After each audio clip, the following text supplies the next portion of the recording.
conductor, and you'd meet people that you'd see every day. And you weren't afraid to talk to someone. The streetcar was fast. He just jumped on chairs like that. It was so fast. And then the conductor, every time he would come to a crossing, he'd go clink, clink, clink, clink, clink. Were the trolley cars yourself? Yeah, J-car, yeah. I was here. They were around when we were younger.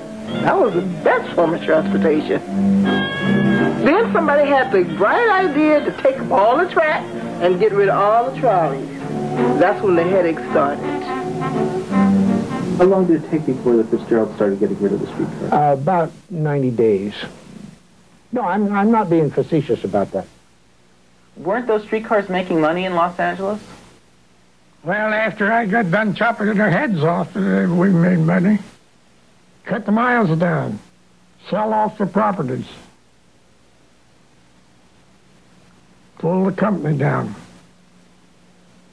They don't take the service out. They just cut it back. They'll take it and they'll cut it from 10 minutes to 12 minutes, from 12 to 15, from 15 to 20, from 20 to 30. So they reduce the service. And every time you reduce the service, you make it less attractive. And the less attractive, the less riders. And then they say, well, see, we can't make any money. So they abandon it. People told me you went in there and you fired everyone off when you went there. That's right. Why'd you do that? Well, if you don't need the people, what are you going to do? Keep them around for flies? There was people on there who was up for retirement. And you always get rid of the old ones first. Yeah, that's what we do. Barney and Eric was just like everybody else of that particular ilk. All they were interested in doing was taking the money out. They sucked the system dry. They raised the fares. They skimmed every dime's worth of everything they could get off of it. Basically, I'm bitter at what I've seen. Because if you take a fine tool Rolls Royce as an example and give it to some shade tree mechanic and let him work on it, and he ruins it, you're going to be bitter about your rules. And that's what we had, was we had a Rolls Royce. We had the finest public transportation system, I think, of anywhere in the country. And in 10 years, that was just history.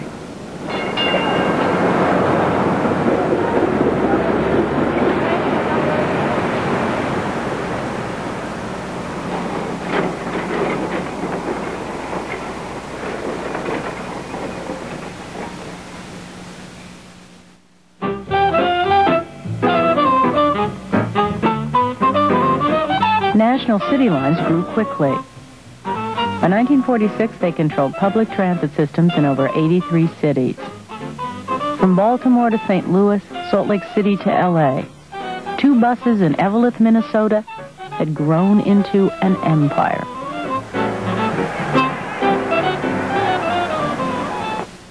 To the mayor, to the city manager, to the city transit engineer, and to the taxpayers and the riding citizens of your city, you are entitled to this warning. There is a carefully, deliberately planned campaign to swindle you out of your electric railway system. Commander Edwin Quinby was a rail buff with a talent for financial sleuthing.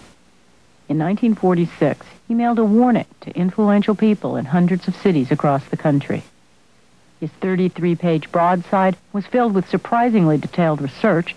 It brought to light what General Motors had worked hard to hide.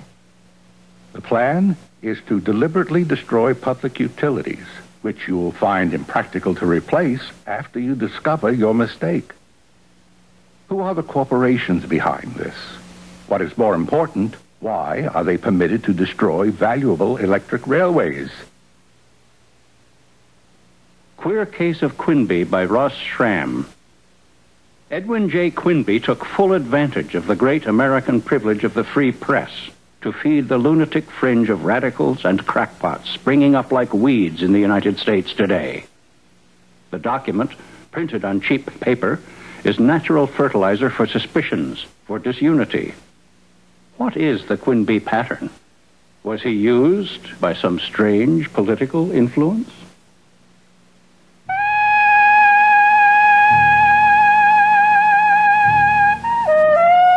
Edwin Quinby's efforts did not stop National City Lines, but the cat was out of the bag. In 1946, the Justice Department began an antitrust investigation into National City Lines, General Motors, and the other investors. It appears that National City Lines and its manufacturing associates have entered into a plan to secure control over local transportation in important cities in the United States. If these companies are permitted to continue their program, they will soon have a stranglehold over the industry.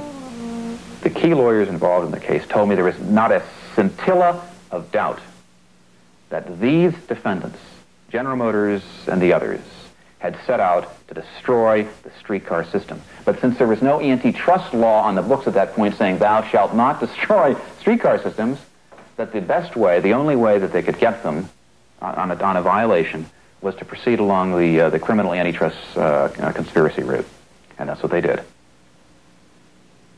The government's case was straightforward.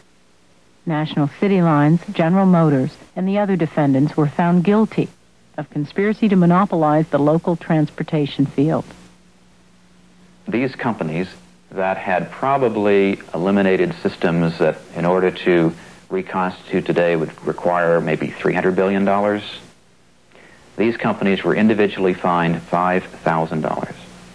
And the individuals involved, like the treasurer of General Motors, who had actively run Pacific City Lines, one of the subsidiaries, and was a major moving factor in all of National City Lines operations, he was fined the magnanimous sum of $1 at the conclusion of the trial. The Justice Department would spend the next 25 years trying to limit GM's influence on transportation. It would begin 3 major investigations into monopoly practices. 2 were settled out of court. 1 was eventually dropped. An effective way to rein in General Motors was never found.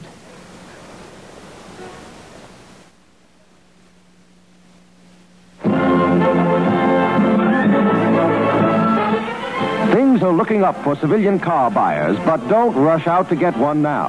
This sample will not go into production for 2 or 3 months. When Detroit overnight... The post-war years were an auto executive's dream. After 15 years of depression and war, returning GIs had money in their pockets, and they were eager to get on the flight. Federally subsidized mortgages favoring new homes encouraged an exodus from city to suburb. These are the 36 men who built this house. Another day, another 40 houses. And, of course, every new suburban home needed a brand new automobile.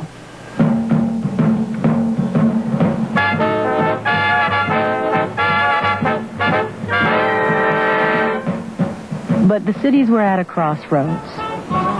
During the war, despite the efforts of National City Lines, streetcar ridership reached an all-time high. Factories ran round the clock, and so did the streetcars. This heavy use left track worn to the nub and trolleys worn out. It was a moment of choice: rebuild the trolley lines or watch them die. Europe and Japan rebuilt, but America's privately owned transit companies resisted such a costly investment. There was public pressure for cities to